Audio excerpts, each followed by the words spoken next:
The city glows under torchlight, its towering ziggurats rising like artificial mountains, and paved streets reflecting the flickering firelight. Merchant seals are pressed carefully into wet clay, a mark of order amid bustling trade. This is not a scene from medieval Europe, nor a mythic fantasy conjured from imagination. This is Ur of the Chaldeans, one of the most advanced cities on Earth, around 2000 BC.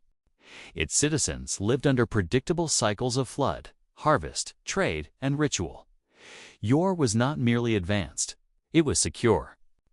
Clay tablets recovered from the site reveal a complex bureaucracy with standardized wages, regulated prices, state-managed labor, and enforceable contracts. This was a society where uncertainty had been minimized, where civilization had clearly arrived by ancient standards. And then one man walks away from it all. No army, no inheritance, no map, just a voice and a promise. Ur was also deeply ideological. Its massive ziggurat dominated the skyline, functioning as a cosmic axis, a man-made mountain meant to link heaven and earth. Priests carefully charted celestial movements, while accountants audited grain quotas with precision. The gods were territorial, and identity was inseparable from place. To leave the city was not simply to abandon comfort, but to forfeit divine protection altogether. Which makes the biblical claim all the more astonishing. Leaving Ur meant surrendering security, legacy, and legal identity. Genesis opens not with superstition or myth, but with deliberate sacrifice and radical departure. In the ancient world, migration almost always followed famine, war, or forced exile. Voluntary departure from prosperity was a rarity, a near impossibility. Archaeology confirms this pattern clearly. People moved toward cities like Ur, not away from them. Genesis begins by reversing that instinct, and that inversion is precisely what makes the story so historically unsettling. Here's the question scholars rarely ask out loud. What if Abraham did not leave civilization, but was truly called out of it? To ensure full transparency, please note this video uses AI-generated visuals to bring history to life. Faith and facts, where ancient mysteries meet modern exploration. Our thesis. The traditional skeptical claim argues that Abraham is a late invention, a tribal legend projected backward into the past. Yet archaeology has been quietly dismantling that assumption for over a century. The world described in Genesis is not primitive. It is urban, legally complex, and internationally connected, exactly as we expect from Mesopotamia around 2000 BC. This is not the environment of folklore. It is the environment of archives. One of the most persistent assumptions in modern skepticism is that oral tradition inevitably distorts history. However, in the ancient Near East, oral transmission was formal, disciplined, and often reinforced by written records. Scribes were trained not to embellish, but to preserve. Genesis emerges from this precise cultural ecosystem, not from myth-making imagination, but from a record-keeping consciousness. Here is the breadcrumb hidden in plain sight. Genesis never explains Mesopotamia. Cities like Ur and Haran are mentioned without justification, exposition, or mythologizing. Late writers explain the past. Early witnesses simply reference it. Tonight, we will follow Abraham's journey step by step, from the streets of Ur, through Haran, and into a land he had never seen before. We will examine migration routes, cultural fingerprints, and one overlooked detail critics almost never mention. What we are testing is not whether the Bible contains theology that is a given, but whether its background knowledge betrays its genuine age. Theology can be invented. Context is far harder to fake. When a text consistently reflects legal systems, economic structures, and geographic realities that vanish centuries later, it stops behaving like fiction and starts behaving like memory. Stay with us, because in the final third of this episode, we will reveal a single archaeological discovery that locks Abraham's world into a time frame so tightly it should not exist if Genesis were written late. The skeptics claim. Skeptics often argue that Abraham is fictional for one primary reason. There are no inscriptions explicitly stating, "Abraham was here," but this demand misunderstands how ancient history actually works. We do not possess inscriptions naming most nomadic clan leaders. What we do possess, however, are cultural fingerprints, and Genesis is saturated with them. Ancient history is reconstructed through convergence, not headlines. Figures like Sargon or Hammurabi are known not because every action bears their name, but because legal customs, geography, and material culture align around them. Genesis passes that test.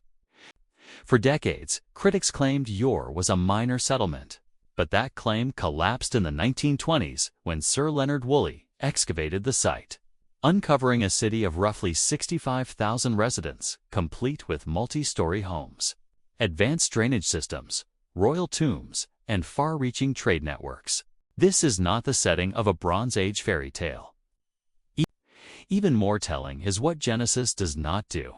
It never romanticizes your person. There is no praise for its gods, no nostalgia for its culture, no longing for its power. A late Israelite author would have every incentive to caricature Mesopotamia as barbaric or demonic. Instead, Genesis presents it as sophisticated and spiritually dangerous. That is memory. That is not propaganda. If Abraham were invented centuries later, we would expect his origin story to reflect Israel's later concerns: kingship, temple worship, national destiny. Instead, Genesis opens with contracts, households, livestock, servants, and travel logistics. These are not symbols. They are survival details, and they align precisely with a world archaeology has independently reconstructed. Woolley's excavations revealed royal tombs containing gold helmets and harps inlaid with lapis lazuli, trade goods from Afghanistan, Anatolia, and the Indus Valley, and residential tablets documenting property sales and inheritance law. Genesis places Abraham here, before Canaan, not after. Ask yourself honestly, why would a late Israelite author invent a patriarch who begins his journey in the wrong direction, east instead of west, unless that memory was ancient? Core evidence? The journey that makes sense. Picture you're at dawn. The air smells of bitumen and river clay as the Euphrates glides past docks stacked with wool bales and copper ingots. Mud brick homes rise to stories high, their walls cool to the touch. This is where Abram grew up. Genesis describes him as wealthy, and that fits the archaeological record. Tablets from your document merchant families managing herds, servants, silver, and caravans. Crucially, this wealth is movable.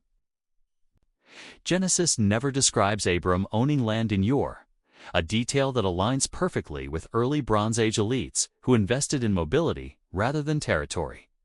Even Abram's family structure fits the era. Household servants, retainers, and adoption-based inheritance are well documented in Nuzi and Mari tablets. Abram's later concern about lacking in heir mirrors known legal practices in which childless couples adopted servants as legal successors. From Ur, Abram travels northwest, not directly to Canaan, but to Haran. That path mirrors established trade corridors, not guesswork. Haran was a major hub connecting Mesopotamia to Anatolia, flourishing during the exact period Genesis requires.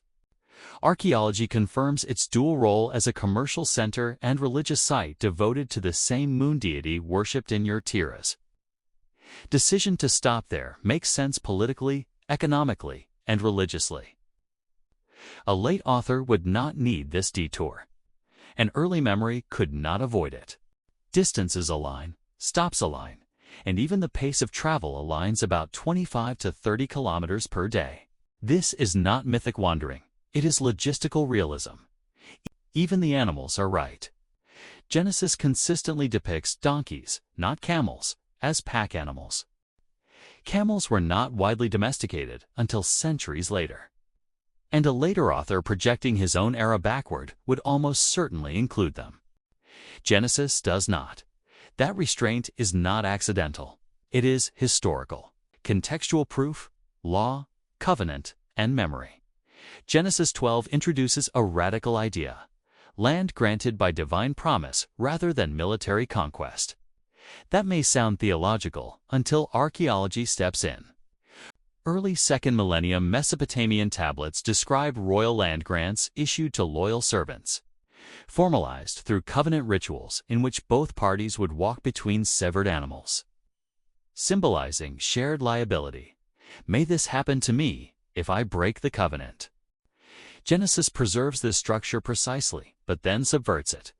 God alone walks the path while Abram remains silent. In ancient legal contexts, silence signified acceptance under protection. Genesis does not explain this because it did not need to. The original audience would have understood instantly. That ritual later disappears from the historical record, yet Genesis preserves it flawlessly. Pause for a moment. If Genesis accurately preserves a legal ritual forgotten for thousands of years, if Abraham's route mirrors Bronze Age trade maps, if his social status fits urban Mesopotamia, then ask yourself honestly, what does that say about where this story came from? Legends do not preserve obsolete bureaucracy, nor do they retain forgotten legal customs. They simplify. Genesis does the opposite. What makes this even more striking is that later biblical law does not preserve this ritual. The Mosaic covenant looks different. Israelite practices evolve. But Genesis stands alone, anchored to an earlier world. The text is not projecting backward. It is carrying forward something already ancient. Conclusion: the names that should not be there. In the ruins of Mari, an ancient city along the Euphrates, archaeologists uncovered personal name lists dating to Abraham's era names like Abram, Jacob, and Benjamin. Not Israelites, not biblical characters, but common West Semitic names before Israel existed. These names follow early 2nd millennium linguistic patterns and then disappear centuries later. Genesis does not update them. It freezes them in time. That should not happen unless the memory is ancient. Legends evolve, names modernize, details blur. Genesis does not. If Genesis were written late, it would reflect later naming trends. It does not. Instead, it preserves a linguistic snapshot of archaeology only rediscovered in the modern era. That kind of precision is not creative, it is conservative. It protects the past rather than reshaping it.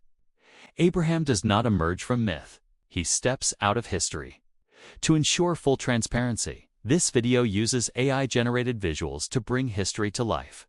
If you found the evidence in this deep dive compelling, remember this: the mission of Faith and Facts is not to preach to skeptics, but to confront skepticism with evidence.